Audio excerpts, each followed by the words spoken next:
Salut à tous et bienvenue dans cette nouvelle table ronde sur le film Ant-Man. Je suis en compagnie de Dusty. Salut à tous. En compagnie de Pascalin. Salut tout le monde. En compagnie de Mathieu. Salut. Et en compagnie de Quentin. Et bonjour.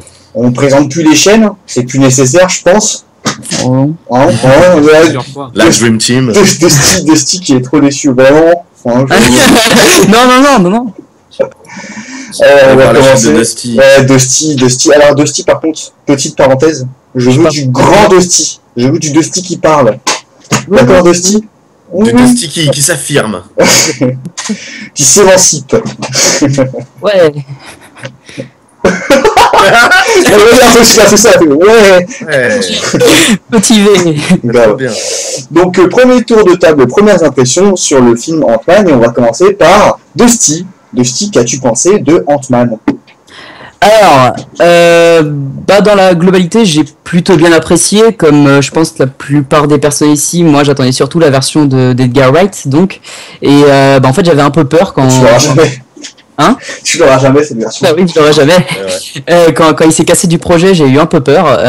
Bon, même s'il restait sur le scénario, je crois bien, oui, c'est sur le scénario qui restait. Qu'on l'ait changé donc avec un nouveau réalisateur, surtout que j'avais l'impression que Marvel voulait nous faire tout le temps des nouveaux films avec des réalisateurs qui font des trucs qui s'écartent un petit peu de ce que font les autres réalisateurs. Et du coup, quand le film est arrivé, j'étais un peu rassuré. On voit que le mec a pris quand même pas mal d'inspiration d'Edgar Wright, que ce soit sur l'humour du film, surtout sur l'humour du film, mais voilà, je suis rassuré, il est pas mal, je l'ai trouvé pas mal. Très bien. Pascal. Moi globalement aussi j'ai apprécié le film. Alors c'est un film que j'attendais beaucoup jusqu'à ce qu'il vire Edgar Wright. J'ai un peu eu au travers de la gorge. Ceci dit, on ressent quand même son influence dans le film, et je pense que c'est ce qui sauve un peu le film pour le coup. Donc globalement, moi j'ai bien apprécié, voilà, c'est tout ce que je dirais pour le moment. Très bien. Mathieu? J'ai plutôt bien apprécié aussi, même si côté réalisation, on va dire, ça m'a un petit peu déçu. Parce que, bon, comme tout le monde, j'attendais un petit peu Edgar Wright jusqu'à ce qu'il ait été viré du projet. Et je trouve que Peyton Reed, il s'inscrit trop, on va dire, dans les films estampillés Marvel, vraiment bien stéréotypés de base. Et du coup, voilà, il y a pas ce petit grain de folie qu'aurait pu amener Edgar Wright s'il aurait continué dans le projet. Mais sinon, globalement, voilà, c'est un bon divertissement. Il y a des très bons effets spéciaux, un humour qui marche plutôt bien et avec des bons personnages. Voilà, bon divertissement. Quentin? Alors moi je ne fais pas partie de la plupart qui ont aimé le film, j'ai un petit peu refroidir tout le monde.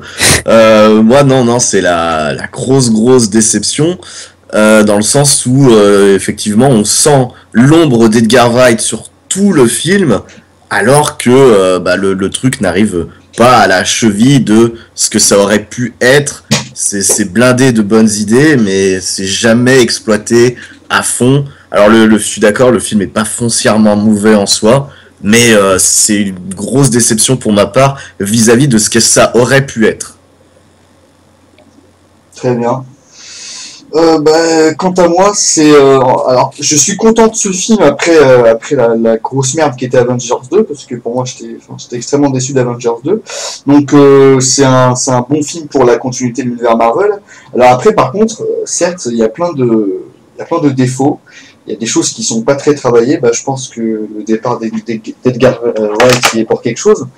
On en reparlera plus tard, mais la rivalité entre le mentor et l'élève, genre qui arrive comme ça, on te dit c'était mon mentor, je l'ai trahi. Voilà, c'est voilà, limite dans la facile, voilà, limite dans la bande annonce, on sait que c'est lui le méchant, hein.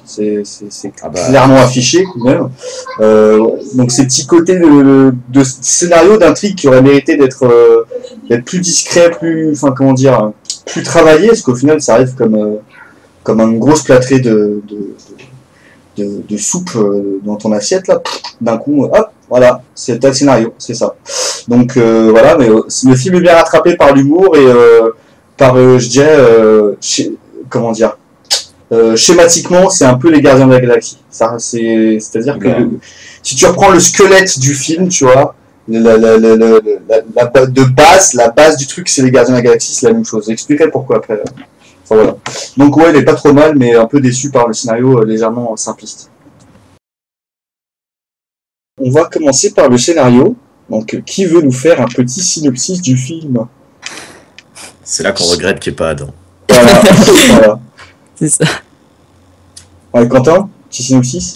Un petit synopsis, donc c'est l'histoire de Hank Pym qui a inventé les particules Pym, donc qui sont des particules qui permettent de se rétrécir et d'avoir la force d'une fourmi une fois qu'on est rétréci, donc on est super fort, voilà, c'est trop bien.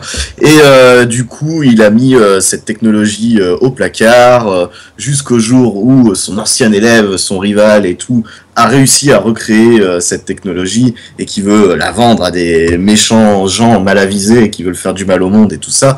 Donc du coup, Hank Pym va former une nouvelle recrue qui va reprendre le costume de Ant-Man pour voler sa propre technologie, histoire que le mal ne soit pas fait. Voilà, je pense que j'ai synthétisé la chose. Très bien. Oui, c'est bien. Et donc du coup, ton avis sur ce scénario? Bon, le scénario, après, j'ai pas grand chose à redire. Disons que il fait le taf. Il est sans surprise, hein. Il est extrêmement classique et balisé, moi, je trouve. Alors après, voilà, il fait ce qu'il faut faire. Il a introduit pas mal ce que sont les particules Pym et ce que peuvent être les pouvoirs de Ant-Man. Donc, outre le fait qu'il se rétrécisse, sa possibilité de parler aux fourmis, aux insectes, tout ça, là. Et après c'est extrêmement balisé, hein. On a toutes les scènes auxquelles on s'attend. C'est un petit peu construit sous la forme d'un film de casse. Alors je trouve que il faut quand même le dire vite, hein. Film de casse. Je sais pas ce que vous en avez pensé. Moi, j'ai pas ressenti, à part dans quelques scènes, j'ai pas ressenti la puissance d'un Ocean's Eleven ou de Inception, par exemple, qui était aussi construit. C'est surtout dans la première partie du film. Ouais. Ouais, voilà, quoi, c'est quand même très vite fait, hein, faut le dire vite. Mais bon, pourquoi pas, c'est sympa. En fait, ce qui pourrait faire de lui un film de casse, c'est un peu gâché par le côté super-héros, c'est que tu as toujours la préparation d'un casse, on va passer par-ci, on va faire ça, et au final, la préparation que tu as dans le film, c'est comment je vais devenir Ant-Man, en fait. Ouais, comment je vais maîtriser les pouvoirs, donc tu as plein de scènes où il essaie de maîtriser ses pouvoirs. Tu remplaces ces scènes-là par des scènes où le mec, il fabrique des objets, il dit, ah mince, on va être bloqué, parce qu'on va avoir ça, t'as un film de casse. Bah, d'ailleurs, j'ai vraiment l'impression que 90% du film se base sur ça. Contrairement à tous les autres films de super-héros du genre Spider-Man, etc., j'ai l'impression que vraiment le film, la moitié du film se focalise sur l'entraînement d'Ant-Man, et on n'a pas vraiment de scène où on voit Ant-Man, quoi. Ça, je suis d'accord. On voit Ant-Man faire des cases, voilà, comme vous l'avez dit, etc. Moi, ça m'a fait un peu bizarre parce qu'on passe vraiment de l'entraînement à la mission en elle-même, à la mission finale, donc ils vont chez les Avengers, après ils font tous les trucs jusqu'à la fin. Il n'y a pas vraiment de mission à part, quoi. Les Avengers, c'est un petit peu, on va dire, un entraînement aussi. Le moment où il va chercher l'arme, où il va chercher le truc, là, où il se combat contre le faucon, là, c'est un petit peu aussi un entraînement. Donc après, c'est vrai que il y en a qu'un en fait. On le balance dans le grand bain, on lui dit bon, il va falloir que tu récupères un truc dans un QG abandonné. En fait, c'est celui des Avengers. Et vraiment, et direct après, on passe à la mission finale. Donc de ce point de vue-là, oui. Même si... Et encore, je trouve que dans cette scène, on le voit pas vraiment voler quelque chose, quoi. On voit on voit dans la pièce, et tu crois qu'il ressort pas, et quand il revient, il a déjà le truc, en fait. Voilà. Ah ouais, à aucun moment, on voit vraiment, il s'infiltre et machin et tout. Il y aurait moyen de faire un truc sympa, en plus. Le gars qui s'infiltre chez les Avengers, ça aurait été marrant de le voir tout petit, par exemple, qui surprenne une conversation entre Captain America et Nick Fury. Mais tu vois ce qui est drôle, par contre, juste ça, hein. Et puis voilà, et puis après de le faire combattre contre le faucon en sortant. Moi, j'étais un peu déçu par cette scène. Je trouve qu'elle fait un peu. On sent qu'elle n'était pas prévue dans le scénario de Wright et qu'elle a été rajoutée. Ça a été une demande de Marvel, quoi. En même temps, la scène, t'es obligé de faire.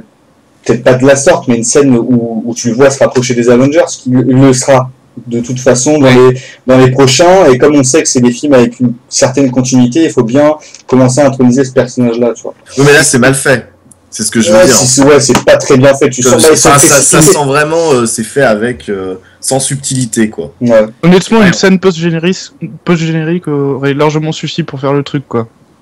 Bon, mais pas vraiment, je trouve que Alors, du point de vue du scénario, je trouve que c'est pas mal justement d'avoir donné de l'importance aussi au Faucon, parce que le Faucon dans Avengers 2, il était quasiment inexistant.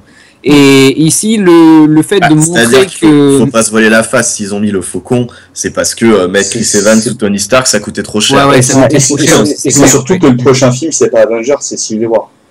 Ouais. Et le Faucon, il a une très bonne place normalement, hein, dans Civil War.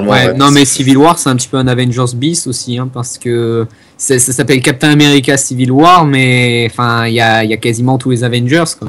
Ouais, mais il y a même, normalement, en fait, il est censé même avoir plus que les Avengers, tu vois. Pour les bouquins, enfin, c'est vraiment, t'as quasiment tous les super-héros de l'univers Marvel, du moins ceux qui vivent à New York, tu vois. Et encore, on arrive à aller jusqu'au Canada, tous ceux qui sont sur Terre, en fait, presque.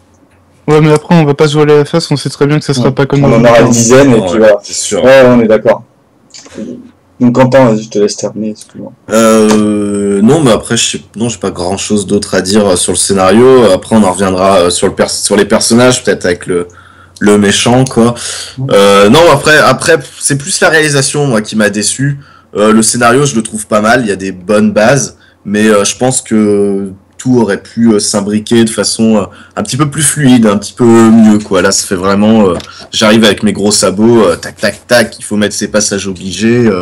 Voilà quoi. Moi je suis plutôt d'accord avec toi en fait. Justement le scénario ça se ressent pas mal que ça voulait faire justement du Edgar Wright à la base.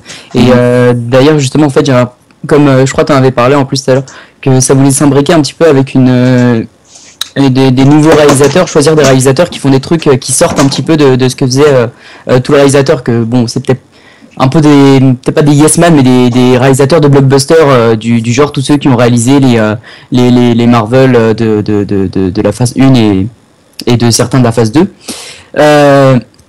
Et donc avec celui par exemple des Gardiens de la Galaxie et bientôt celui de Doctor Strange, et justement le fait que Ant-Man ils aient rechangé pour prendre justement un réalisateur assez basique, dans le scénario on ressent toujours du Edgar Wright, mais dans la réalisation par contre il n'y a pas la petite touche, bon ça on y viendra plus tard.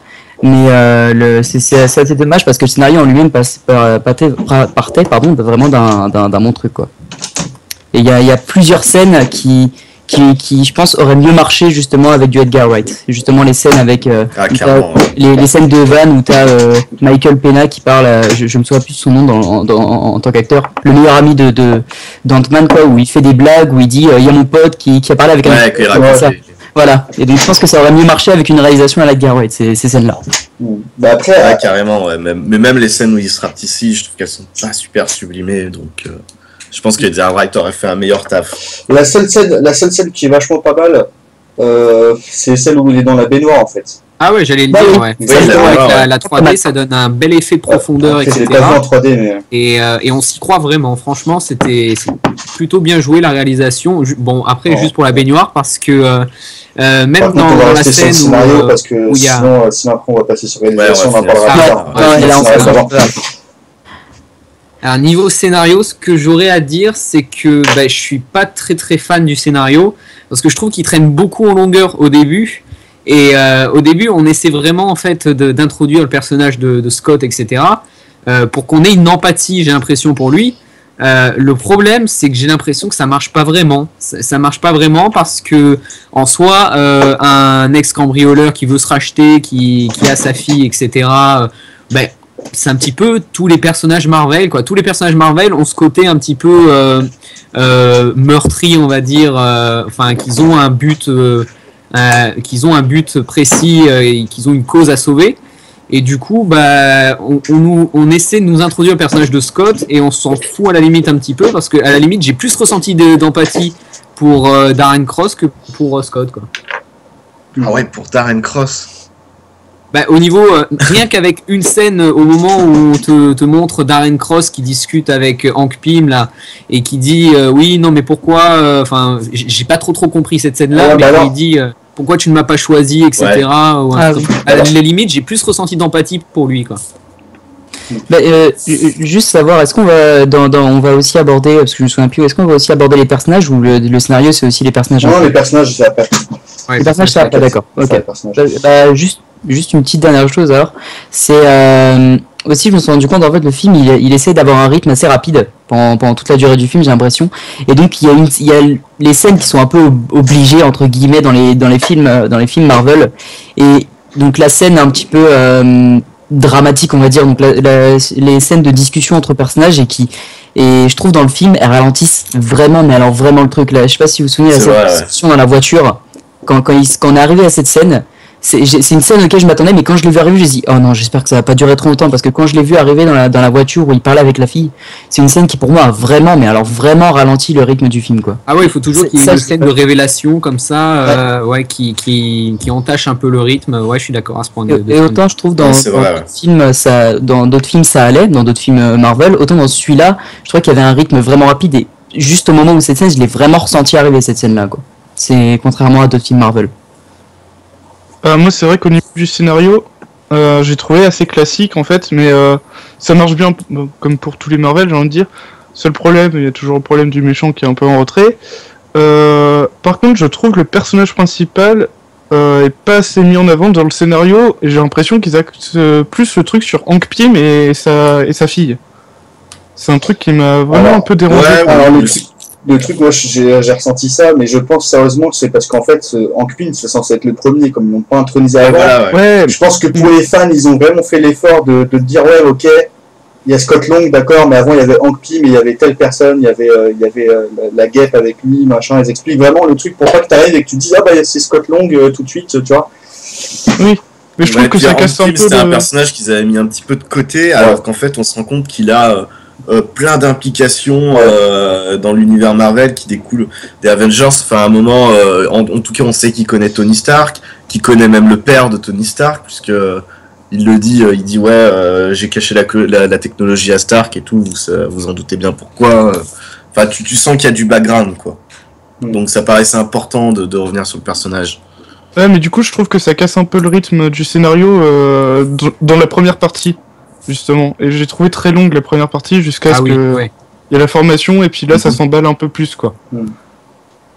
Et sinon on peut revenir sur l'influence des Guy Wright, ça c'est clair, on la ressent pendant tout le film, surtout sur l'humour et on sent clairement qu'il y a un petit problème quoi, ça colle pas totalement. Bah, c'est du estampillé Marvel quoi, tout simplement. Ouais voilà. Le problème, c'est que voilà, on a un humour un petit peu différent, mais avec une réalisation. Mais ils essayent de tout formater. Voilà, la très Marvel. formaté, donc voilà. Ouais. On était parti avec Edgar Wright qui avait des bonnes idées, qui avait un style de réalisation bien à lui, et on finit avec Peyton Reed qui est exactement pareil avec les frères Russo, bon, je vais pas dire comme Joss Whedon, parce que Joss Whedon il est à un niveau au-dessus, mais tous ceux comme Alan Taylor, etc. Ouais, c'est exactement le réalisateur typique des blockbusters, on va dire un peu lambda. Donc ouais, on perd l'originalité du scénario qu'avait à la base les idées d'Edgar Wright quoi. Moi, le bémol que j'ai, c'est vraiment sur comment dire, sur le conflit entre le méchant et Michael Douglas. D'ailleurs, j'arrive même pas à prononcer le nom de l'acteur. Il a joué dans Lost, non? Je suis pas fou. Qui ça? Lui. Et lui, il a joué dans Lost, non? Je sais même plus son nom, lui, d'acteur. C'est Corey. Il a joué dans House of Cards. Et dans The Strain aussi. Et dans The Strain. Ouais, peut-être. Enfin bref, donc c'est Darren Cross, le personnage. Allez. Corey Stoll. Ouais, Corey Stoll. J'ai vraiment du mal parce que vraiment ça arrive comme un cheveu sur la soupe. Il est en train de parler et puis d'un coup t'apprends c'est j'étais mon mentor, t'as pas voulu me révéler, je le sais, maintenant tu m'as trahi, tu vas voir, enfin ça arrive comme ça. Il y a pas d'explication, on arrive vraiment à ok, t'étais mon mentor mais maintenant je te déteste quoi. J'ai trouvé ça un peu nul, surtout que le personnage est physiquement, même quand il parle, sauf à la fin, il est quand même assez charismatique, il y aurait eu moyen de faire quelque chose de plus, tu vois. C'est vrai. Sinon, pour le scénario en général, je le trouve vraiment, avec ça, je le trouve vraiment simple en fait. Sinon, ils se sont pas vraiment cassé la tête, quoi. C'est bon, il y a un costume, voilà. Et moi, je suis déçu qu'on ait encore un méchant Marvel qui soit le reflet négatif du héros. Tu vois, ils ont les mêmes pouvoirs, ils ont la même combinaison. Ah, mais ça, c'est souvent le cas, même dans les comic books, tu vois. Oui, mais bon, dans les là c'est peut-être avec Ant-Man, il y aurait peut-être eu moyen de faire autre chose. Ouais, Limite, ne pas mettre de méchants et vraiment faire un pur film de casse. exactement. Mais ouais, pourquoi pas. Pour prendre un peu de risque, tu vois. Après là, comme je disais, quand je parlais du schéma, comme quoi il est basé à peu près sur le même schéma que les Gardiens de la Galaxie, on a un acteur principal qui a pour spécificité de faire principalement des films comiques. Tout comme donc c'est Paul Rudd, tout comme j'ai oublié son nom, je suis malade. Tout comme Chris Pratt, c'est pareil. Après on a un film où tu as des scènes d'humour auquel tu t'attends pas forcément. C'est un peu de l'humour décalé, c'est pas comme Avengers où ça dit des trucs, ça met des coups de poing, tu rigoles, t'as des gars tous les 5 secondes. T'as des scènes d'humour, je pense par exemple à quand Scott Long arrive devant le Faucon et qui se rétrécit et qui dit il peut pas me voir, et avec ses lettres, il fait bah si je te vois, tu vois. Tu t'attends à ce qu'il voit pas, il va le voir, ou le baiser final par exemple. Le baiser final avec Hope, où la porte elle est fermée, et quand Michael Douglas ouvre la porte, ils viennent de finir de s'embrasser, tu vois. Ouais, c'est le truc, tu t'y attends pas forcément, donc on retombe un peu sur je trouve un peu le même genre d'humour qu'il y avait dans les Gardiens de la Galaxie à peu près, tu vois, des trucs qui sont un peu décalés par rapport au film, tu vois.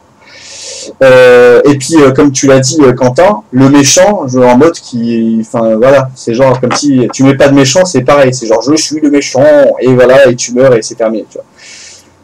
C'est un peu la même chose. J'ai retrouvé ça dans les Gardiens, tu vois. En plus, le méchant est un peu un copier-coller du méchant dans Iron Man 1, je trouve. C'est un peu le même style de méchant. C'est un peu le mec qui travaille dans la même entreprise, qui a pris les rênes et qui veut. Sauf que lui, on sait direct qu'il est méchant, quoi. Ouais. Ouais, dès le début. C'est un peu dommage, ouais. C'est un peu dommage. Mais sinon, l'humour moi, j'ai bien apprécié l'humour. C'est vrai que on sent que ça aurait pu être mieux avec Edgar Wright, mais sinon, le film est plutôt pas mal, mis à part ce scénario que je trouve vraiment simpliste, là, le coup du mentor qui trahit par son élève, ça arrive comme un cheveu sur la soupe, c'est trop simple en fait. Ça aurait mérité plus d'explications. Justement, je voulais quand même vite faire rebondir sur quand on avait parlé de l'humour du film. Justement, en fait, sur les deux réalisateurs, donc à la base, donc c'était James Gunn qui avait fait Les Gardiens et Edgar Wright qui devait faire les Ant-Man. Et justement, en fait, sur les deux humours, et les deux ont un humour assez rapproché, mais en même temps assez différent parce que t'as James Gunn qui est américain et Edgar Wright qui est anglais, donc lui il a un humour plus à l'anglaise mais qui est quand même assez rapproché vu qu'ils sont un peu dans le même délire tous les deux. Ouais. Justement, vu qu'ils ont pris un américain pour faire Ant-Man et donc plus Edgar Wright, il y a toujours la base de l'humour d'Edgar Wright mais fait à l'américaine, donc c'est pour ça que maintenant je trouve que ça se rapproche plus de celui de James Gunn vu qu'on garde la même base mais fait à la façon américaine, donc parce qu'ils font. Enfin, en Américain et en Amérique, en Angleterre, ils font pas vraiment de la même façon, quoi. Ouais, et justement, clairement, ouais. Ant-Man, ça aurait gardé le même humour, avec Edgar Wright, ça aurait gardé le même humour, mais fait à l'anglaise, ça aurait fait un truc différent, mais en même temps rapproché, quoi. Et c'est pour ça, je pense que c'est pour ça que le film se rapproche énormément des Gardiens, quoi. Comme tu l'avais dit. Il y a ça, et puis il y a aussi le fait que les personnages sont un peu décalés. Par exemple, voilà, les Gardiens avec le raton laveur qui parle et tout, et là un homme qui prend la taille d'une fourmi, voilà. Bah, c'est surtout ces connards qui sont censés être des braqueurs professionnels, et tu te doutes du mot professionnel quand tu les vois et tout. Ils sont. Moi je les trouve bien faits. Ouais, c'est vrai. Non, mais c'est pas mal décalé. Après, faut voir qu'il y a eu des réécritures par Adam McKay. Donc qui est le gars qui bosse avec Will Ferrell, qui avait fait Very Bad Cop avec Mark Wahlberg. Ouais. Oh là. C'est lui qui a fait des réécritures justement sur le scénario de Wright. Justement pour américaniser un petit peu le truc qu'ils avaient à la base. Ok. On va passer sur J'ai un petit point à rajouter sur le scénario. Non, mais c'est trop tard. Un dernier. Vas-y, je t'en prie.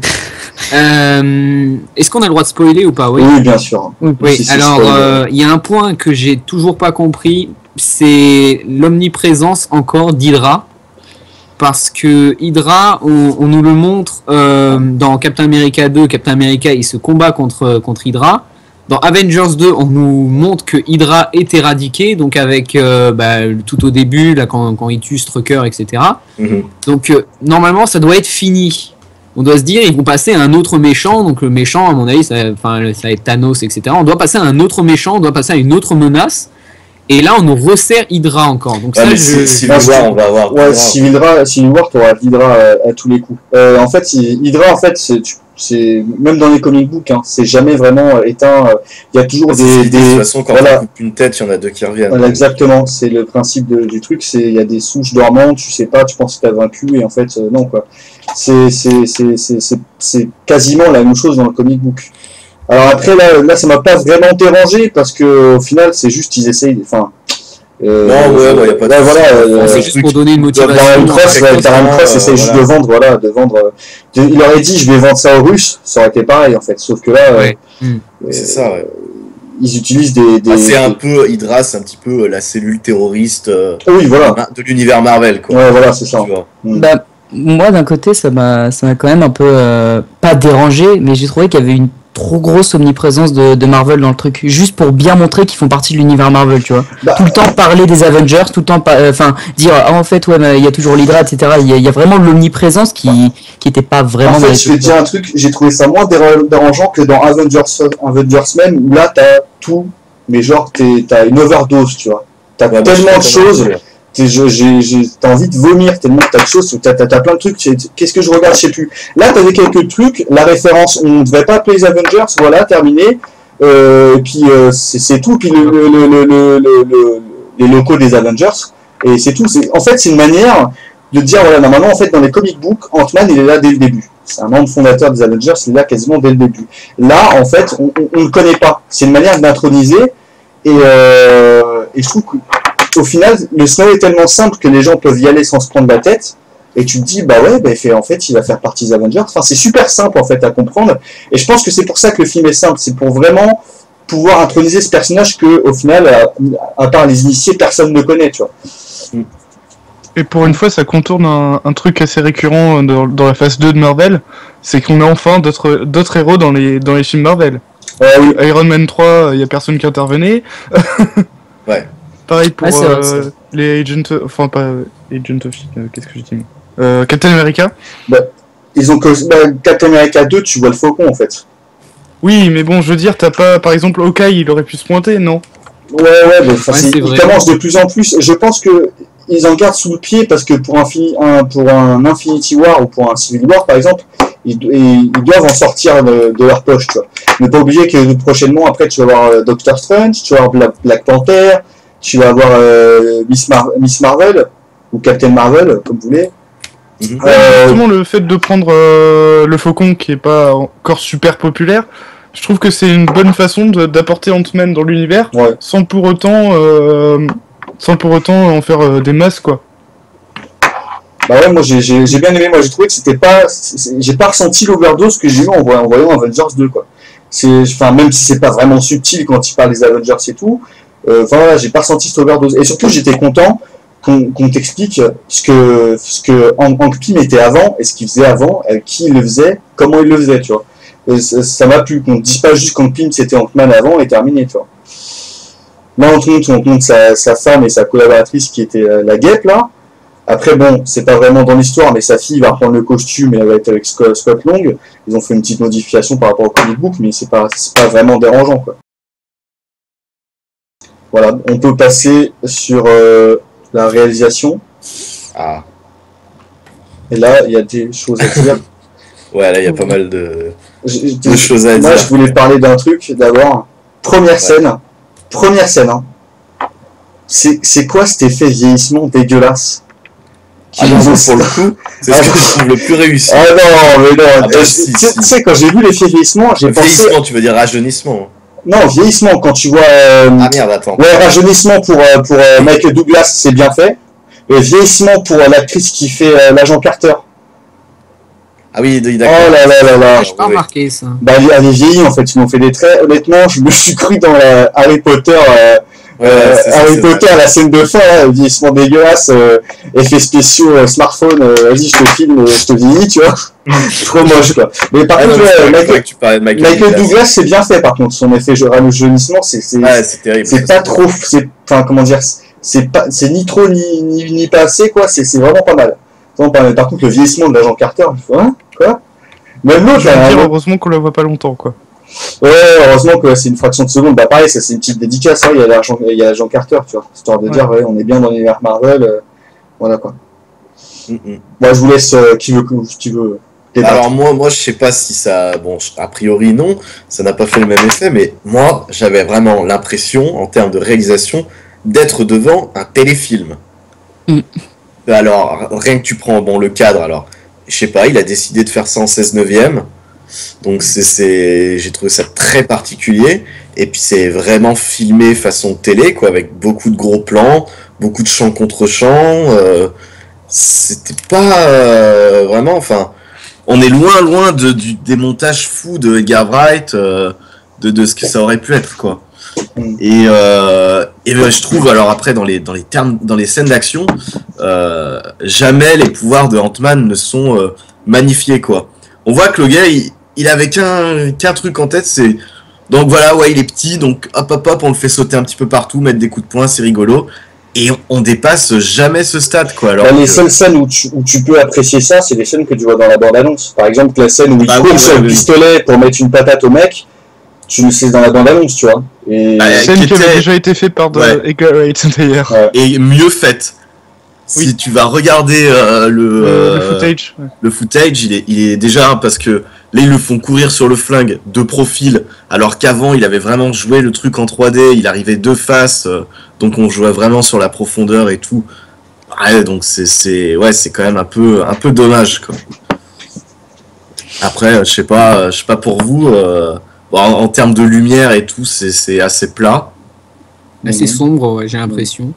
Ouais, c'était assez sombre dans les intérieurs, et puis dès qu'on passe en extérieur, la scène avec le faucon, quoi, c'est tout, c'est tout clair et tout machin. Enfin, Parce que c'est les Avengers, c'est la lumière céleste. ouais, je pense pas que non, je pense que c'est vraiment un éclairage télé, quoi. Bah ouais, d'ailleurs même la scène où on te montre la guêpe qui se fait tuer, Ouais, oui, que oui, la scène elle pareil. est pas assez dramatique, je trouve, pour Ouais. la façon dont ils ont réalisé la scène, etc. Je la trouve pas, il y a Ah non, trop- il y a clairement pas pas, d'impact, mais Clairement pas, ouais. Après, pareil, ouais, moi, les meilleures idées de réalisation, elles sont à la fin, quand ils se battent dans la chambre de la fille, quoi. Ouais, ça c'est marrant, ça. Mais pareil, on a tout eu dans la bande-annonce. Grave. Pourquoi quasiment, tout ouais. nous montrer, quoi? Je veux dire, Ah ouais, laisser un peu de mystère, quoi. On n'a plus aucune surprise, quoi, du coup. Donc, alors, ouais, il faut mettre du plan qui fasse vendre dans la bande-annonce, mais bon, au final, après, quand tu vois le film, Petite dédicace à la fourmi géante qui aurait pu passer un soir sur NT1 en mode on attaque une fourmi géante, tu vois. ah oui, elle est dégueulasse, cette Ouais. fourmi. Ouais, j'avoue. Elle était immonde. Ouais. D'ailleurs, le mec la prend pour un chien. Un chien bizarre. Mathieu? Bah, niveau réalisation, ce qui m'a vraiment gêné, c'est les effets spéciaux. Parce que même si les effets spéciaux, ils sont pour la plupart bien faits, il y a vraiment cet effet de gros fouillis, de gros cafouillage, de Ouais, ils ça sont pète pas beaux, partout, etc. Et ce qui est dommage parce que il y a notamment il y a un plan où on voit Ant-Man vraiment, mais tout près de l'écran, donc il aurait pu avoir un jeu avec la 3D, mais au final, là où il commence à sauter partout pour aller frapper Cross quand il a le costume, là, je sais plus à quel moment exactement, enfin quand ils sont dans la maison, et à ce moment-là, vraiment, oui, il y a des explosions de partout et tout, du coup, on se perd un peu dans le truc, parce que déjà que Ant-Man, il est vraiment tout petit, on se dit, putain, mais il est où? Il y a des explosions de couleurs partout, et voilà, je trouve que vraiment, c'est assez mal organisé, ces scènes d'action. Et puis sinon, niveau de la réalisation, comme on avait dit, il y a vraiment ce jonglage entre les couleurs sombres et les couleurs claires en extérieur et en intérieur. Et les couleurs sombres à l'intérieur, ça donne vraiment, on va dire, un effet de redondance au film. C'est peut-être pour ça que la première partie paraît plus longue que la dernière. Mais voilà, bon, réalisation après, rien de spécial. Rien de spécial, c'est du grand classique, c'est du Marvel. Tout simplement. Ouais, mais alors que voilà, le sujet était en or pour avoir des fulgurances.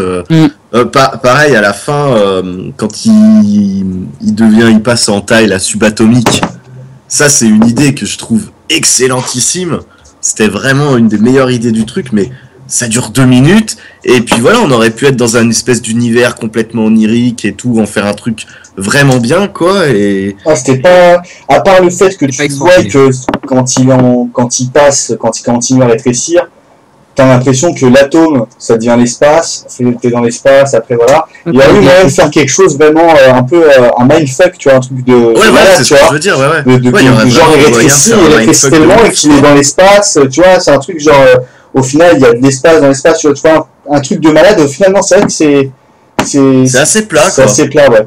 Et puis ça dure 2 minutes, c'est bon bah voilà, c'est là, allez, en fait non, je peux redevenir grand, paf, voilà. Et puis surtout, c'est absolument pas exploité, quoi, t'as en termes de l'impression mise que en c'est scène, c'est coupé, dommage. t'as l'impression que c'est coupé, parce que ça m'a donné une impression bizarre, c'est qu'à la fin, quand il revient, t'as Hank Pym qui lui demande, mais alors, qu'est-ce que t'as vu? Comme s'il y avait quelque chose à voir que nous-mêmes, en fait, on n'a pas vu. Bah ouais, mais clairement. Et lui, en plus, il se rappelle même plus de son voyage qui, pour nous, dure 2 minutes, quoi. Il se rappelle même parce que nous, plus. c'est passé hyper Ouais, vite, voilà. donc... comme s'il y avait quelque chose, et j'ai vraiment l'impression qu'en fait, il y avait un truc dans cette scène, et que ça a été coupé, en fait. Ouais, Ah, peut-être, pas ouais, sûr, mais pas c'est sûr. Peut-être qu'il s'attendait à ce qu'il voit sa femme aussi. Ouais, mais il peut pas voir Oui, ça. non, mais c'est ça, mais je pense que... Oui, non, je pense surtout que le Pétonnerie n'a pas su quoi en faire, Ouais. cette idée. Parce qu'a priori, l'idée vient de lui et pas de Guild of Wright, mais à mon avis, il a eu la bonne idée, mais il a pas su quoi en Développer, faire et ouais. comment l'exploiter, quoi. Donc ça reste qu'un petit gimmick sympa, mais voilà, quoi, c'est tellement dommage. Ouais, c'est Puis difficile pareil, de je bien trouve qu'il exploiter cette scène. Il y a très peu de jeux, parce que bon, bah voilà, on me dit Ant-Man, un héros qui devient à taille de fourmi. Bon, bah, je m'attends à un film à la Chérie, j'ai rétréci les gosses, quoi, tu vois. Et finalement, il y a très très peu de jeux sur la taille, quoi. À part, le coup de la baignoire et puis l'affrontement de fin dans la chambre de la fille, il y a très très peu de jeux là-dessus, j'ai trouvé. Oui, justement, c'est un jeu qui aurait pu appuyer, on va dire, la 3D, parce que la 3D, au niveau de ses décors et tout, ça apporte vraiment un effet de gigantisme qui marche franchement super super bien. C'est-à-dire, dans la baignoire, à un moment donné, on filme un peu Ant-Man de contre-plongée, mais de très légère contre-plongée, et du coup, on se sent exactement à sa place. Donc voilà, il y aurait peut-être été préférable d'avoir plus de scènes de cette manière-là, où vraiment, nous, on est à la place... d'Ant-Man et ouais. On voit tous les éléments de notre quotidien, mais tout petit, quoi. Ouais, ça aurait été comme vraiment... si mais je sais pas, rajouter une scène où le gars s'infiltre vraiment, et puis bah là du coup il est la petite fourmi qui surprend des conversations, des trucs comme ça. Il y aurait moyen de faire plein de trucs autre que juste une scène à la... se balader avec les fourmis, quoi. Une scène à la Dragon Ball Z, quand Tortue est génial à la petite montre qui rétrécit et qui va voir Bulma au shot, tu vois. Un truc drôle. Non, mais même sans ça, tu vois, même sans faire des trucs drôles, même dans les combats, quoi. Ouais. Enfin, parce que bon, le combat... En fait, on nous a tout montré, quoi. C'est vrai que le combat final avec le train, c'est marrant. Mais quand t'as tout vu dans la bande-annonce, Bah ouais, voilà, quoi. T'étais là, oui, ça, je l'ai vu, c'est gentil. Et puis voilà, le reste des combats sont pas terribles, quoi. Ouais. Enfin, moi, je trouve le combat contre le faucon, je me suis fait chier, hein. On voit rien. On voit rien, en fait. On voit juste le faucon qui se bat un peu tout seul, parce que du coup, Ant-Man, il est tout petit, donc on le voit pas. Il se prend des coups, on sait pas d'où ça vient. Mais c'est limite, quoi. Enfin, c'est pas terrible, moi, je trouve. En termes de mise en scène. Moi, j'ai un bémol, c'est sur les fourmis. T'as plein de scènes où t'as masse de fourmis qui sont regroupées. Je pense par exemple à la scène où ils vont faire le braquage et elles sont dans le camion, mais au plafond, tu vois. Et quand Scott Long saute dans les égouts, elles sont là, tu vois, elles commencent à descendre, et d'une scène à l'autre, elles sont déjà plus là, tu vois. Tu regarderas, t'as souvent des scènes où elles sont en masse en train de se déplacer, et d'une scène à l'autre, quand tu regardes au même endroit, bah, elles sont déjà plus là du tout, elles sont déjà toutes parties, ouais. Ouais, les fourmis qui sont quand même, moi je les trouvais assez dégueulasses. Hein. Ah oui, en fait, les effets spéciaux sont assez bien quand même. C'est pour ça que ça me fait penser à un téléfilm. Hein. Les petites fourmis rouges, j'ai pas trouvé ça trop dégueulasse, ça allait, honnêtement. Mais dès que ça devient un peu plus gros, ça va pas. La grosse qui vole, elle est pas belle. Hein. Ouais, c'est pas terrible. D'ailleurs, je me posais une question, est-ce qu'elles sont cachées un peu dans tous les compartiments de la maison? Quand il met une pièce, t'as les 2 fourmis qui sortent comme ça. Faut croire que le gars, il regarde. Il y a des nids de fourmis de partout chez lui. C'est ça. Je l'ai caché dans les chiottes, sûrement. Ah, mais c'est surtout le mec, il a des réserves de fourmis, en fait. Mais ouais, c'est ça. Tu vois, c'est... Mais ça aurait été plus rigolo d'avoir justement, je sais pas, le gars qui se balade avec une petite boîte de cachou remplie de fourmis, tu vois. Ouais. Quand il a besoin que les fourmis il l'aident, bah paf, il pose la boîte, tu vois, ça aurait été marrant ça. Là, c'est vrai qu'elles sortent de nulle part, quoi. Ah oui. Et tu vois, par exemple, il y a un truc, j'y pense clairement, la grosse fourmi qu'on voit se barrer à la fin du film, là. Ça, tu peux être sûr, c'est running gag, avec là souvent, tu vois. Tu vas la voir, oh, la grosse fourmi, on l'avait vu dans Ant-Man 1 et tout, tu vois. Là, on le reverra pas, honnêtement. Toi, tu me diras, le gros monstre dans Thor 2, on en a plus de nouvelles, hein. Le gros monstre dans Thor 2. À la fin de Thor 2, il y a un des monstres qui venait d'une autre dimension, là, et qui se balade. Ouais, si, c'est un post générique, mais c'est un truc post générique. Mais ça, c'est une manière de te dire que bon, bah, Thor, il va sur d'autres aventures, tu vois, il a d'autres trucs à faire, tu vois. Oui. Voilà. Bref, on verra bien pour la fourmi. Ouais. Dusty ou Pascalin. Vas-y, Dusty, je te laisse. Ok. Alors moi, ce sera un peu répété, mais je suis plutôt d'accord avec tout ce que vous avez dit déjà depuis tout à l'heure. En fait, moi je trouvais qu'il y avait une sorte de répétition, je crois que c'était Mathieu qui en avait parlé, qu'il y avait une sorte de répétition qui se faisait dans le film, et je trouve que ça se remarque aussi au niveau de la réalisation. En fait, la réalisation fait très téléfilm, c'est vrai, mais il y a certaines scènes qui, je trouve, remontent un petit peu la barre, mais il y en a trop peu. Et justement, quand il y a des scènes comme ça, je trouve qu'elles se répètent au fil du film, parce que le mec, il a pas d'idée, donc il dit, bah vas-y, je vais rebâcher ça. Et donc au début, moi, c'était une scène que j'avais trouvé pas mal, mais c'est une scène qui dure pas très longtemps. C'est la plongée dans la prison que j'avais trouvé plutôt pas mal, mais voilà, ça c'était une scène qui dure pas très longtemps. Et donc la première scène dans la douche, on voit justement la caméra qui tombe et qui utilise une autre caméra qui montre bien qui est devenu en taille de fourmi. Donc c'est une scène comme ça que j'avais trouvé pas mal, et justement à la fin du combat, on te remonte on te la remonte de la même façon. J'ai l'impression qu'on te refilme en fait cette scène là de la même façon au combat de fin. Et justement je trouve qu'il y a une sorte de répétition au niveau de ça. Ouais, je suis tout à fait d'accord moi là-dessus. Et aussi après ce sera aussi répété un petit peu, mais vers le moment où justement il passe en taille, c'était taille quoi, subatomique. Subatomique, c'est vrai que c'est très dommage, parce que c'est une scène qui est quand même assez belle. Moi je m'attendais aussi à un truc un peu mindfuck, un peu comme le tunnel dans 2001 ou un truc comme ça, mais vraiment qui dure ah ouais, carrément. Oui, moi je m'attendais vraiment à un truc assez classe. Et au final, c'est vrai que j'ai vraiment l'impression que le moment où il revient à la taille normale, il y a une sorte de coupure qui se fait.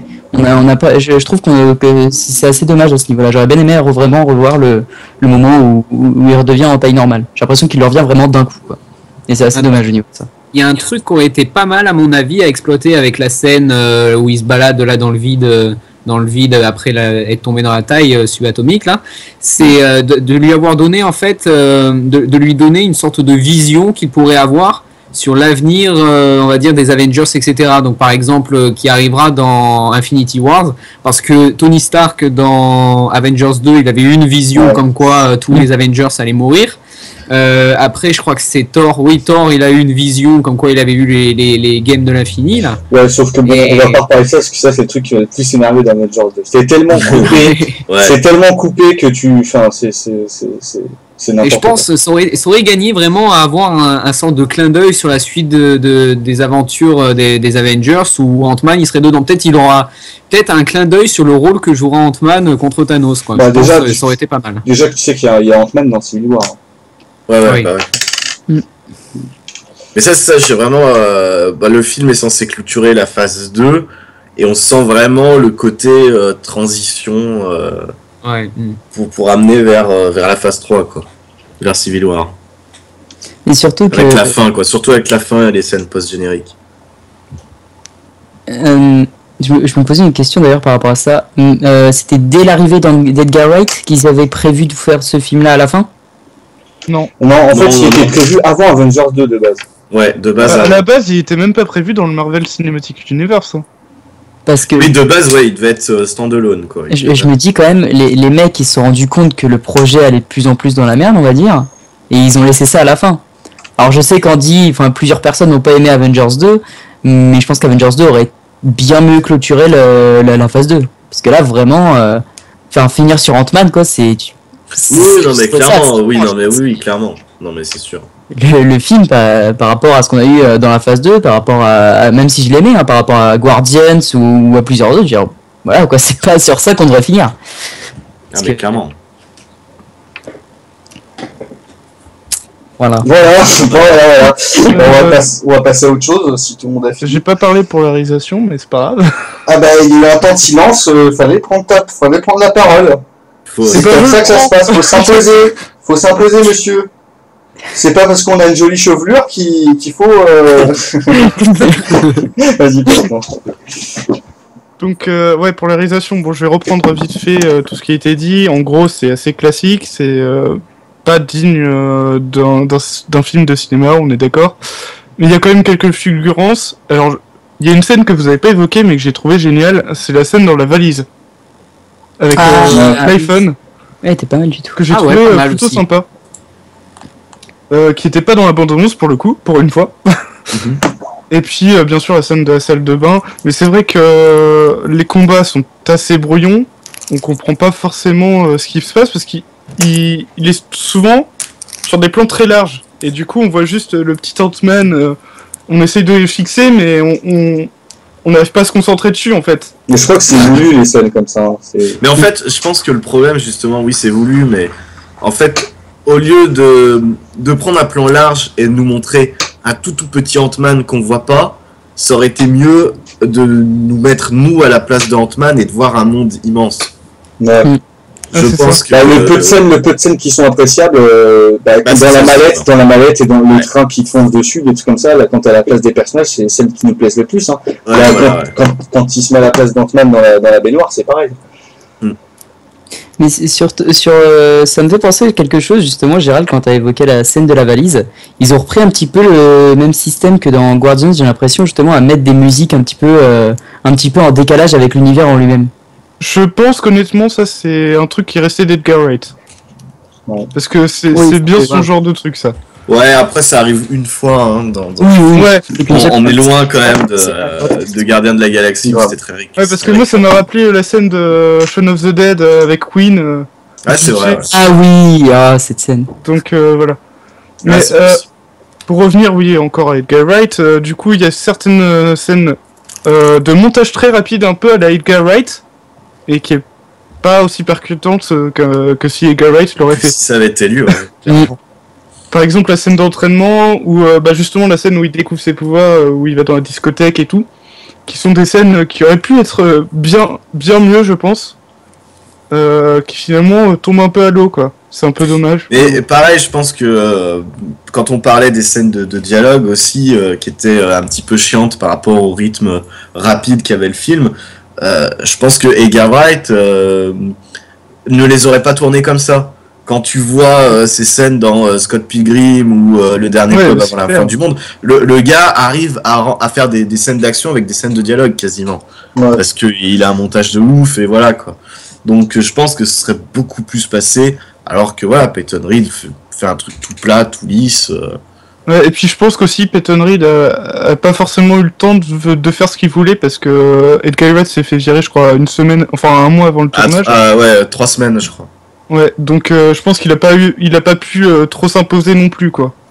Ah mais même clairement. Si c'est pas, même s'il avait pu, c'est super dur de refaire tout un planning de tournage quand t'as 3 semaines pour le faire, quoi. Ouais, c'est ça. Le Edgar Wright, ça faisait quoi, 4 ans qu'il bossait sur le film.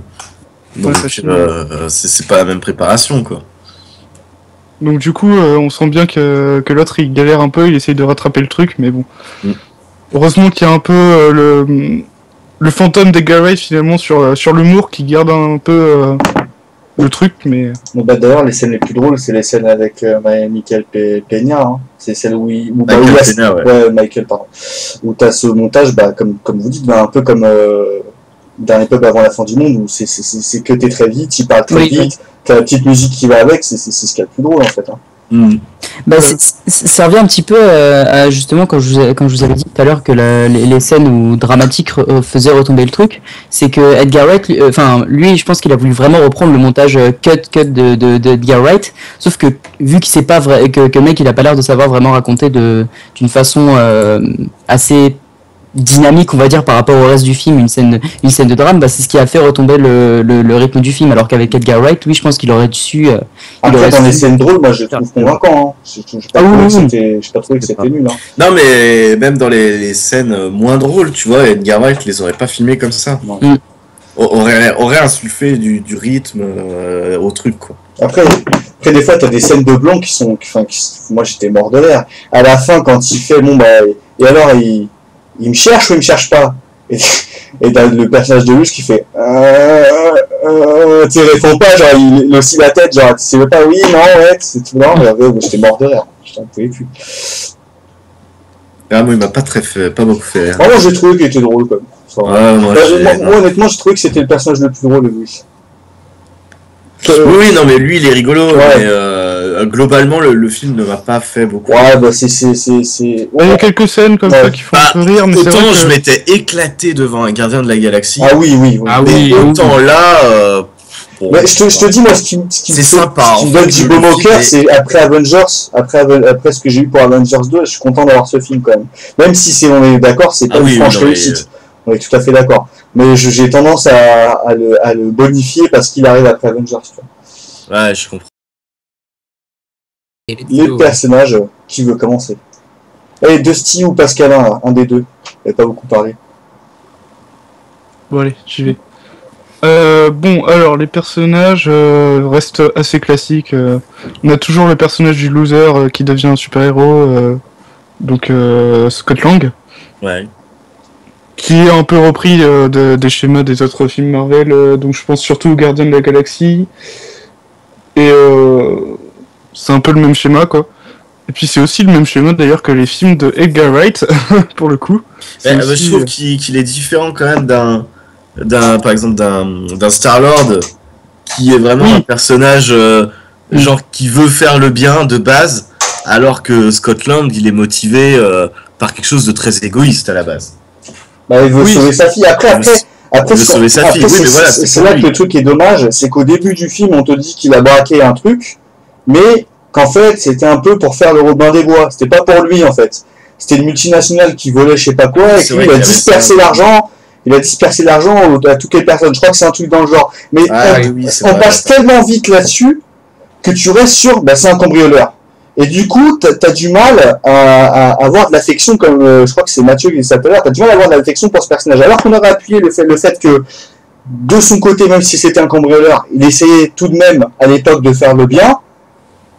Du coup, ça coïncide avec le fait qu'il continue. Voilà, exactement. Là, on n'a pas insisté sur ce fait-là. Ça passe très rapidement, très brièvement. Du coup, tu restes vraiment sur c'est un cambrioleur et d'un coup, ça devient Ant-Man. Et du coup, t'as du mal à t'attacher à lui. Je pense que c'est surtout ça.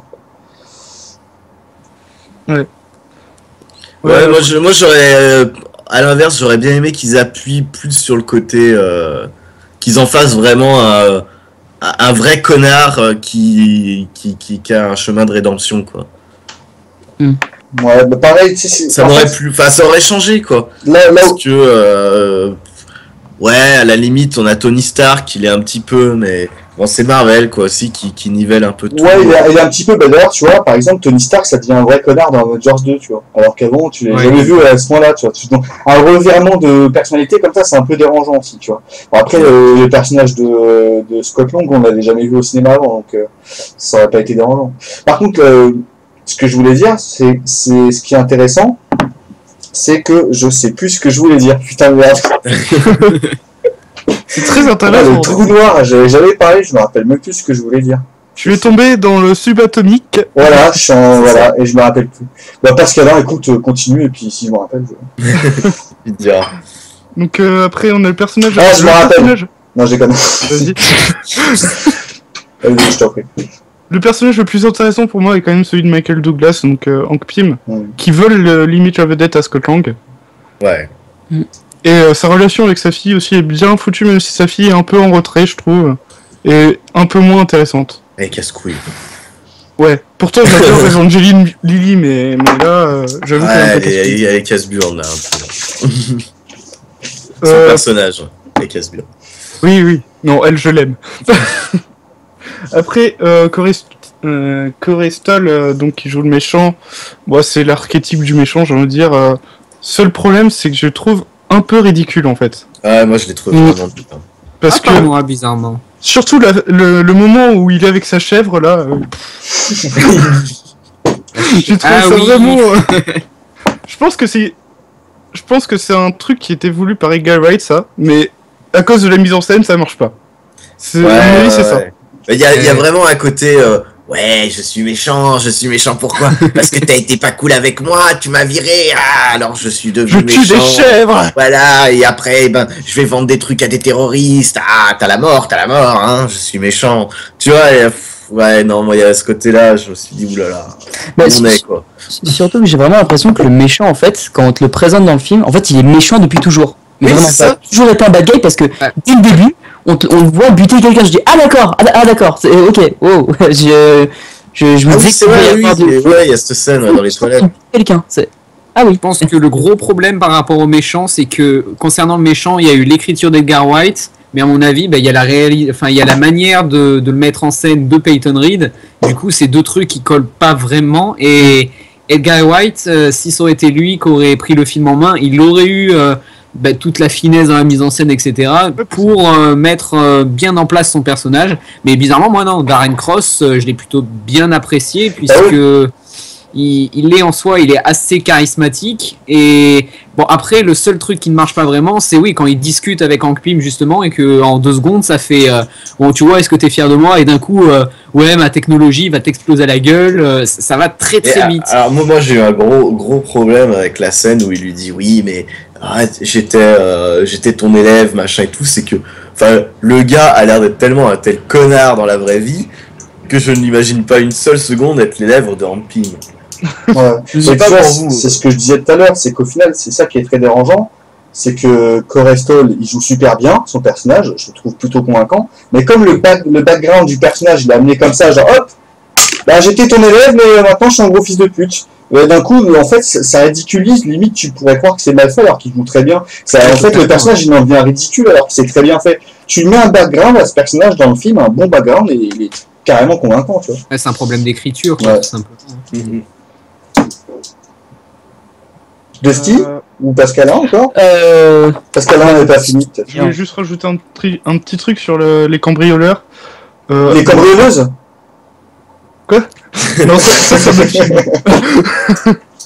Donc les cambrioleurs, à part Michael Pena qui sort un peu du lot, les autres c'est juste des comic relief. T.I., le mec qui faisait du rap il y a 10 ans, et là il se met à faire des films comiques pour Marvel. J'ai l'impression que ça fait un peu comme les soldats dans Thor.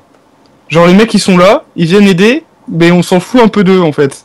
Oui, il y a même un moment où ils se taillent dans le film, ouais. Mais c'est un peu dommage. C'est comic relief. Moi ça me choque pas ça. D'ailleurs, je trouve que les par contre, on a un problème là. Donc moi, dans les acteurs principaux, là, je vois un mec qui s'appelle Woody Harris, qui s'appelle Gal, un black avec une moustache. Je sais pas qui c'est. Ils mettent pas le personnage du hacker informatique là, qui est dans la voiture. Comment ça s'appelait Kurt, je crois. David Dasmalchian. Ouais, voilà. Alors, le Woody Harris, là, je vois pas qui c'est. Quelqu'un peut me dire qu'est-ce qu'il fait dans le film? Eh ben, il a joué dans. Non, mais dans le film, je me rappelle même pas ce qu'il fait. Ah oui, c'est un de ses. Ah merde. Tu vois ce qu'il fait dans le film ou pas? Même pas ce qu'il fait. Lequel? C'est pas un policier? Parce qu'à un moment, il y a 2 policiers, il y a le père de. Enfin, le. Ouais, peut-être. Il y a le beau-père et il y en a un autre avec. Ouais, c'est peut-être lui, mais on le voit moins longtemps que. Il fait Gale. Je sais pas qui c'est Gale. Ouais, mais écoute. Voilà, bon. Voilà. D'ailleurs, la relation entre la fille de Scott et Scott était pas mal aussi, même si pas assez exploité à mon goût. Non, moi j'ai trouvé ça drôle que ça arrive, tu sais, que tu t'y attends pas trop, et hop, et un petit bisou et un petit truc, bon, le truc obligatoire au passage. Ouais, c'est mignon. Et puis après, moi, Paul Rudd, bon, ça vient peut-être de moi, mais pour moi, c'est un acteur qui a un capital sympathie tellement énorme que ça marche. Ça marche avec moi. Pascalin, toujours pas la fini? Non, c'est bon, là, vous pouvez débattre. Bon, bah, du coup, vu que tu veux que je dise des trucs, non, mais je vais quand même y aller. Sur les acteurs, ce sera un peu répété. Paul Rudd, moi, en fait, au début, quand je vu que moi je m'étais pas intéressé, je ne savais vraiment que dalle du film, j'avais vu aucune bande-annonce, je savais même pas l'histoire pour vous dire, je connaissais vraiment rien du film, j'avais juste vu la gueule de l'acteur. Et c'est vrai que je trouvais je sais pas, il y avait un truc qui me dérangeait un peu chez cet acteur, je trouvais qu'il avait pas vraiment la tête adaptée à un Ant-Man. Et quand je l'ai vu dans le film, je trouvais qu'en fait, je me disais, en fait, je voyais pas qui aurait pu le remplacer parce que du coup, là, je trouve qu'il est vraiment à fond dans son rôle et qu'il est bien dans son rôle, quoi. Je trouve que Paul Rudd, c'est vraiment le mec adapté en Ant-Man. Donc, du coup, c'est vrai que je pense qu'ils ont voulu refaire un truc un peu à la Star-Lord, mais en beaucoup moins classe, quoi. Mais du coup, ça reste, il reste assez sympa. Après, pour le méchant, moi, je vais quand même revenir sur le méchant. En fait, j'ai un petit problème avec les méchants, c'est que alors en fait je trouve qu'ils sont un petit peu toujours une comment dire, un stéréotype en fait qui sont gentils à la base. Tu vois un peu je trouve ça aussi un peu dans les Spider-Man pour Dr Octopus par exemple, en fait c'était un gentil, tu vois. Et là j'ai la même chose avec Darren Cross, en fait le mec c'est juste qu'il a été entre guillemets trahi, et donc en gros c'est pour ça qu'il est devenu méchant et que c'est devenu un vrai connard, mais en fait au final je trouve qu'il est pas si méchant que ça, quoi. Le mec en lui-même, c'est un acteur que moi je trouve assez bon, j'aime beaucoup cet acteur, mais dans le méchant il est pas méchant, il tue des gens dans les voilà, il tue des gens dans les chiottes. Non, normal. C'est vrai qu'il tue des gens et tout, mais le personnage en lui-même, je sais pas, je trouve pas qu'il soit il est pas vraiment un charisme de méchant, quoi. Tu dis ça parce qu'en fait tu sais pas à quoi t'attendre, tu sais que c'est le méchant dès le début et d'un coup tu dis ouais mais bon il est méchant mais on sait pas trop encore c'est quoi son niveau de méchanceté. Le mec sans créer gare à la réaction, bah là t'es une crêpe, là je t'essuie. Ok d'accord, mais là tu regardes l'écran, tu fais what, mais qu'est-ce qui se passe, what the fuck, et après le mec il est là, bon écoute je veux me venger donc je vais vendre la technologie. Encore ce sera un tel âge, on fait bon ok il est méchant mais pas trop. À l'Hydra, voilà, dans les gros fils de pute de l'univers Marvel, je vais leur vendre ta technologie, voilà. En fait, je suis une grosse ordure, en fait, mais tu le savais pas, voilà. C'est trop brusque, en fait, il y a rien de d'évolution du personnage en lui-même. C'est ce que je disais, quoi. Ce gars-là, on se dit à aucun moment, c'est comment on a pu faire confiance à ce gars-là à un moment ou à un autre. C'est comment il peut être arrivé à la tête de l'entreprise, d'ailleurs. Ouais, voilà, c'est ça, comment on a pu lui faire confiance, quoi. Je pense qu'il avait une dent contre Brigitte. À la limite, tu vois, si je peux faire un comparatif, ça marche mieux avec le personnage de Guy Pearce dans Iron Man 3. Ouais. Où le gars est montré, alors c'est pas fin, hein, on est d'accord, il n'y a aucune finesse, mais on voit le gars est vraiment montré comme un loser au début, en plus il est pas beau, machin, les gens se foutent de sa gueule, le trahissent et tout. On comprend qu'il soit arrivé à devenir une vraie saloperie.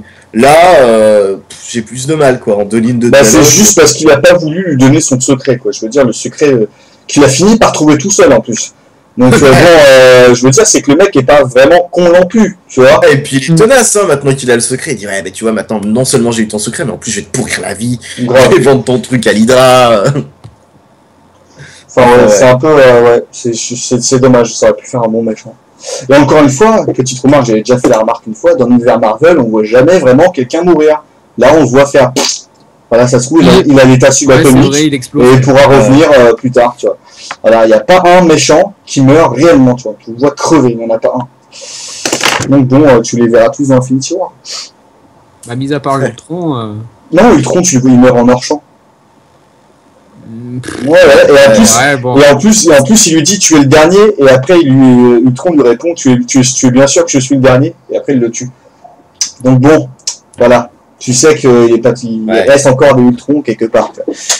Ouais, possible, ouais. Oui. Ah oui, attention. Si je ne rigole pas là-dessus, attention. Hein. Je rigole pas avec Ultron. On va passer à quelque chose qui m'a pas vraiment marqué durant le film, la musique. Oh, moi non plus. Hein. Alors moi j'ai rien à dire. À part le thème principal, ça m'a vraiment surpris parce que d'habitude les thèmes dans l'univers Marvel, tu t'en souviens, il y a quelque chose qui te reste. Et là, bizarrement, j'ai presque rien. Non, c'est très plat. Ouais. Mais c'est ce qui me fait dire que le film a une réalisation de téléfilm. Ouais. Surtout qu'en fait, j'ai l'impression qu'avec le thème principal, peut-être qu'il a été fait avant que le film se réalise ou pas, j'en sais vraiment rien. Mais le thème principal, j'ai l'impression qu'ils ont voulu faire justement un truc assez agent secret, etc. Mais vraiment, c'est le seul qui m'a marqué. Hein. Donc c'est ça dont je vais parler. Ils ont voulu faire un truc assez agent secret, assez donc avec des casses, etc., de l'infiltration, et en même temps faire un truc assez héroïque. Mais dans le film, t'as plus le côté héroïque que le côté infiltration. Et du coup, le thème, il a plus vraiment de sens avec le film en lui-même, je trouve. Le film de base était censé être un film un peu espionnage, tu vois. Bah oui. J'ai pas vraiment vu d'espionnage dans le film, en fait. C'est le problème. C'est un truc qui pourrait être vachement cohérent avec Ant-Man, étant donné qu'il peut être tout petit, donc faire un univers un peu, voilà. Et au final, comme tu l'as dit de Steve il y a quelques secondes, je vois plus un film de super-héros avec un super-héros qui peut rétrécir, et vraiment l'exploitation du terme super-héros, Marvel, Avenger, plutôt que de voir un personnage qui évolue. Tu sais qu'il évolue dans cet univers, mais voilà, il va faire des espionnage, il va faire des trucs là. C'est vraiment, on est vraiment axé sur le super-héros, quoi. Ouais, clairement, ouais. Et puis cette volonté de toujours rallier les trucs aux Avengers. Ouais. Ah oui. Mais... Alors que comme tu dis, ce serait plus intelligent de faire, voilà, non, lui il évolue de son côté, bon bah oui, il fait partie de cet univers, ça peut-être que de temps en temps il peut venir donner des coups de main, mais voilà quoi, il fait autre chose. Il a son monde à lui, quoi. Après la musique, je crois qu'ils ont changé de compositeur entre temps. À la base, ça devait être celui qui a fait la musique de Gravity, alors je sais plus son nom. Steven Price, non? Ouais, voilà. Ouais, et ils ont changé entre temps pour Christopher Beck. Ah, voilà. Christophe Beck, ouais. Ah, qui a fait la musique de toutes les comédies qui arrivent en ce moment. Oh là. Ouais. Et c'est vrai qu'à Ah ouais, d'accord, ok. Get c'est vrai Out. qu'à part le thème principal, donc le reste reste assez plat. Juste au moment où ils reprennent un peu le thème d'Avenger pour l'affrontement contre le Faucon. Voilà quoi, c'est très très plat quoi. Il y a une musique, enfin, le thème principal a un petit côté dramatique, tu vois, je trouve, mais qui colle pas du tout en fait. Enfin, quand t'écoutes la musique, t'as l'impression qu'il peut mourir à chaque instant, se faire écraser. D'ailleurs, par exemple, j'ai pas compris, il y a une scène, la scène du début où, comment dire, il est rétréci, il est dans la boîte de nuit, tu te dis qu'il y a un mec qui lui marche dessus, c'est fini pour lui, tu vois. Il est mort, c'est comme une fourmi, tu vois. Il peut pas porter non plus 36 000 tonnes. Mais au final, cette scène, elle est, de par la musique, t'as l'impression que c'est une scène comique, il se balade et tout, et enfin, t'as même pas d'empathie pour lui, en fait. Ouais. Enfin, voilà, je trouve que la musique, elle colle pas trop avec les scènes, et c'est peut-être pour ça qu'on s'en souvient pas. Et il n'y a aucune musique épique comme le thème d'Avenger. La première fois où tu l'entends, c'est nous que tu t'en rappelles. Là, Et d'ailleurs, c'est l'une des seules scènes, de danger envers le personnage principal, parce que le personnage principal, on se dit bien que c'est une fourmi, mais pendant tout le reste du film, il n'y a plus vraiment cet esprit de danger, je trouve, autour du personnage. Ouais, t'as la scène où il est dans les maquettes, là. Il court dans la petite maquette et il se fait tirer dessus, tu vois les balles qu'il frôle et tout. Voilà, à part ça, pas vraiment de danger, quoi. Enfin, là, moi, j'ai pas grand chose à dire sur la musique, mis à part qu'on me rappelle pas trop et vraiment, je trouve qu'elle a pas énormément marqué le film. Mais bon, voilà. Si tu te rappelles pas trop, c'est rien qui a choqué, c'est qu'au final, elle a bien accompagné le film, mais elle est pas transcendante, quoi. C'est pas un truc de malade, quoi, vraiment. Voilà. Bon, je pense que. Non, mais ouais, y a rien à rajouter. On a fait le tour de la question. Je pense que voilà, la musique. Bon, on va passer sur un Elle avis. était aussi insignifiante qu'une fourmi, j'ai envie de dire. Mais le thème en lui-même, moi, pour même, je l'ai trouvé plutôt pas mal. C'est juste qu'il était vraiment pas adapté au film en lui-même, quoi. Enfin, s'ils auraient fait le film autrement, ça aurait été plus adapté au truc. On va passer sur une conclusion, les amis, avec une note finale sur 20. Yeah. Vous connaissez tous la règle. Hein. À qui l'honneur, qui souhaite commencer? Je veux commencer. Très bien, donc c'est pas toi. Alors, vas-y, je t'en prie. Alors, je vais mettre 14 parce que c'était un bon film, tout simplement. C'est plutôt bien fait, c'est divertissant et en même temps, je suis venu juste pour ça au cinéma. Après, j'avais bon espoir de trouver, on va dire, une petite étincelle de folie dans la réalisation, une volonté un petit peu de rompre avec tous les précédents films Marvel, etc. Alors, un petit peu comme les Gardiens de la Galaxie, que je considère comme le meilleur Marvel de la phase 2. Et en fait, non, il n'y avait pas ce petit grain de folie, cette volonté de rompre avec les autres films. Et du coup, voilà, c'est un film assez plat au début, qui prend un petit peu du rythme au fur et à mesure, avec un affrontement final qui est plutôt pas mal, même si on a déjà tout vu dans la bande-annonce. Donc voilà, 14 sur 20, c'est bien représentatif, c'est un bon film, sans plus, dommage. Très bien. Qui tour? Je force personne, allez. Bah moi, on va arracher ça comme un pansement. Je pense vraiment que Marvel avait une carte à jouer avec ce film, qui allait dans le sens de ce qu'ils ont fait avec les Gardiens de la Galaxie. Donc d'avoir d'un côté des gros blockbusters comme Avengers 2, Captain America Civil War, des trucs un petit peu plus consensuels, on en a pour notre argent et tout, et des films un petit peu plus risqués, avec des vrais univers, voilà. Et donc ils ont pas saisi la perche, malheureusement, à mon goût, quoi. Et du coup, voilà, on se retrouve avec un film, donc, alors je passe sur le fait que je l'ai trouvé très moche, très télé et tout ça, mais un film assez plat, quoi, sans grandes idées, alors que pourtant le sujet s'y prêtait à merveille. Un film qui est pas, voilà, comme je le redis, effectivement, il est pas mauvais en soi, mais je pense qu'avec un tel sujet, j'ai été vraiment déçu. Donc c'est pour ça que je vais lui taper un petit peu dessus. Je vais lui mettre un 9, un 9 sur 20.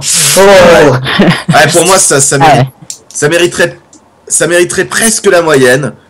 Ça mérite pas plus que la moyenne, hein, normalement 10, 11. Mais voilà, j'ai tellement été déçu que 9, parce que voilà, le sujet était en or et que ils auraient donné ça à n'importe quel réalisateur qui a envie de faire un truc un petit peu différent justement de ce qu'on voit, ça aurait été tellement mieux, quoi.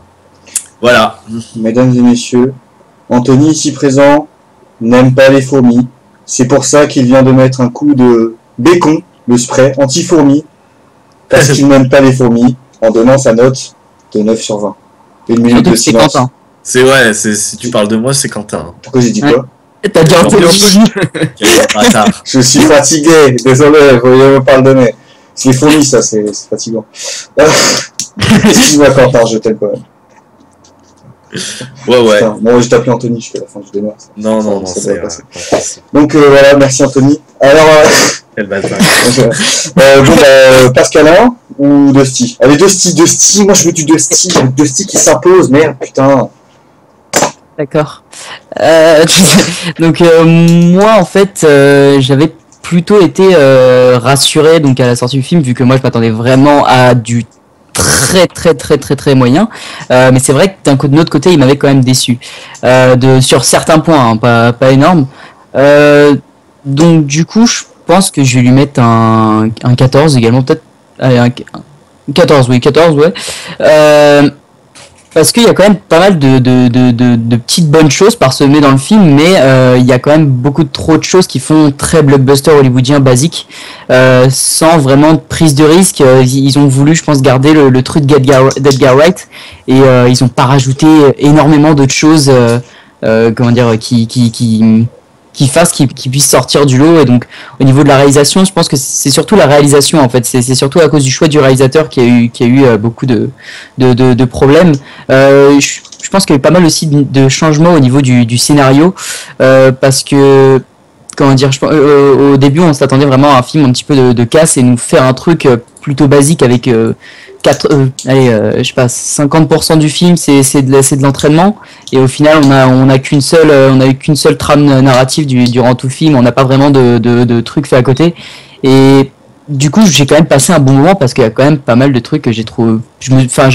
J'ai pas mal rigolé pendant certains moments. Moi je trouvais que par exemple les trois personnages, les trois comic relief, ils étaient pas lourds, et justement j'ai pas mal rigolé avec ces trois personnages là.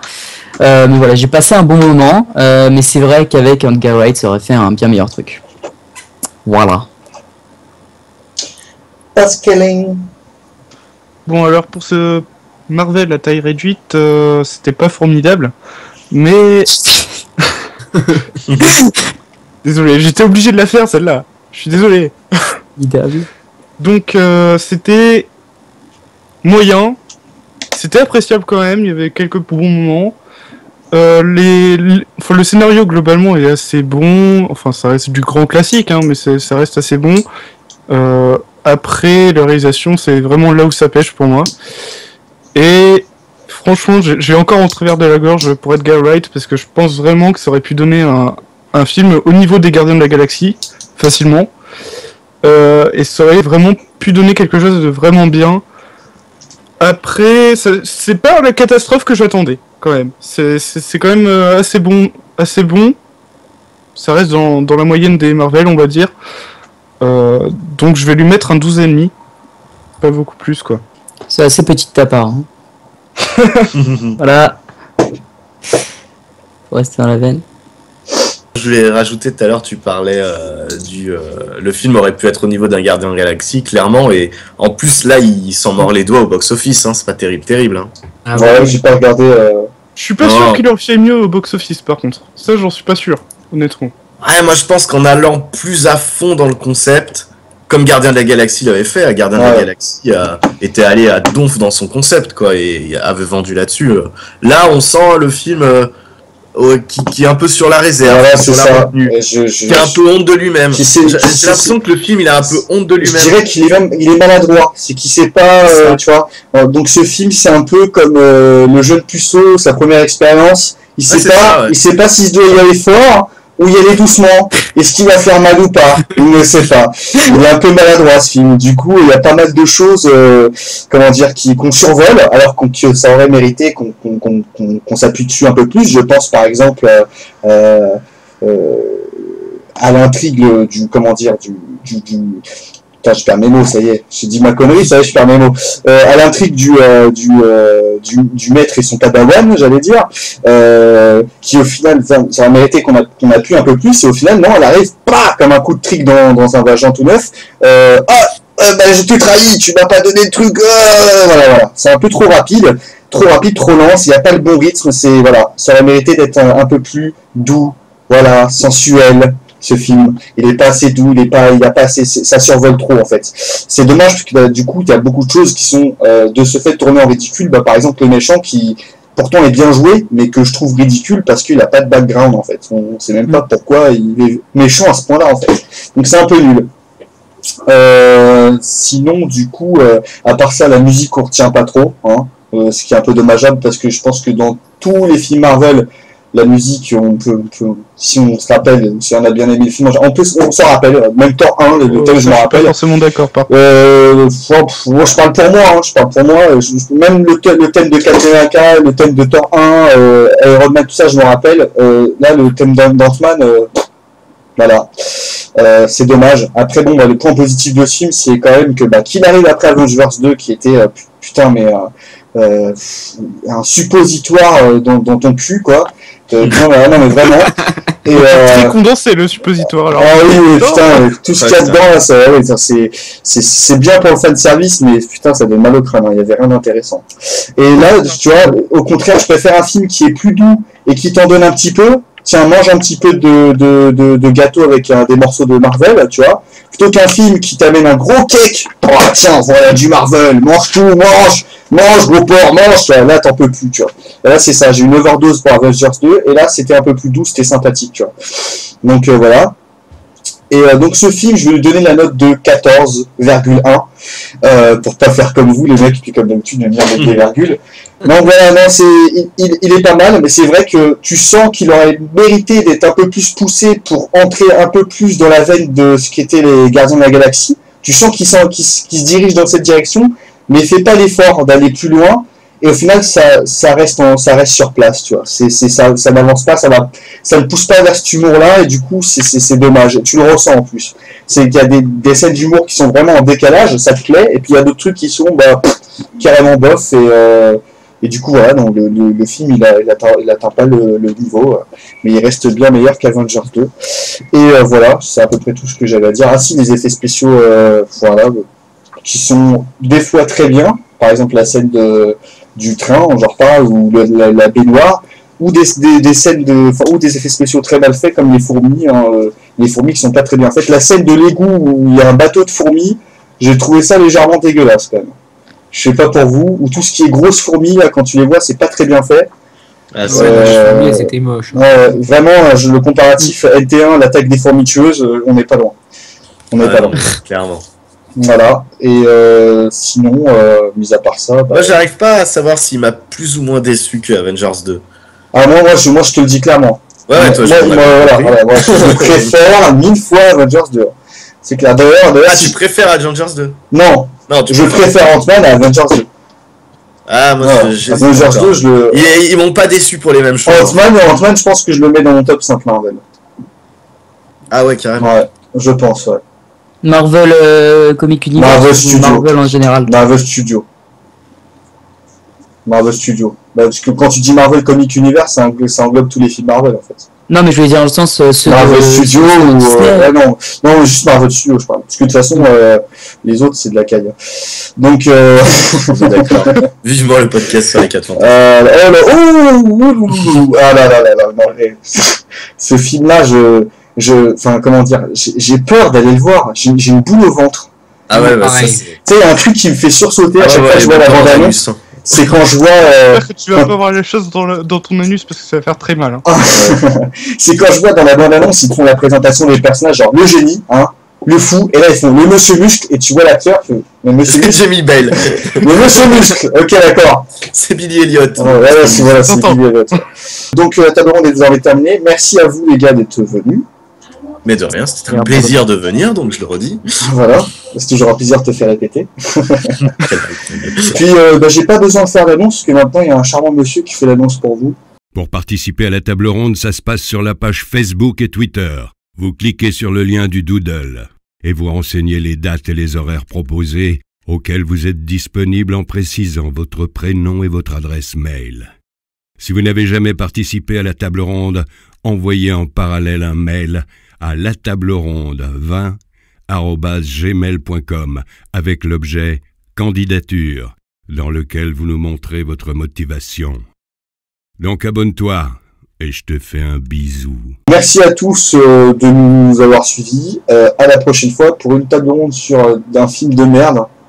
Je pense que on a le choix. Il y a Pixel qui va arriver, je pense. Et il y a les 4 fantastiques dans pas longtemps. Voilà, pas mal de choses. Hein, les 4 fantastiques. Pixel, avec... quand même, ça me fait rire que tout le monde le défonce parce qu'il y a encore 2 mois, quand il y a eu la première bande-annonce, ça se pignolait sévère dessus. Ah ouais, il y en a pas mal qui se Il y a eu beaucoup de retournements de veste, hein, quand même. Hein. Ouais. On est d'accord. J'en connais. Ah bah je peux pas mentir, hein. Moi J'en la connais. bande-annonce J'en connais certains. Bah voilà, il vient d'avouer. Il a fait son coming out. mais je veux dire, la bande-annonce m'a tiré. Je m'attendais pas à un film bon, mais je m'attendais à m'éclater. J'ai vu le film, voilà. Tu t'es fait éclater le cul. Ah c'est ça. Pac-Man. J'ai mal à mon rétro game. J'ai très très mal. Bon, allez, salut à tous et prenez soin de vous. Allez au cinéma et faites-vous votre propre avis, c'est le plus important.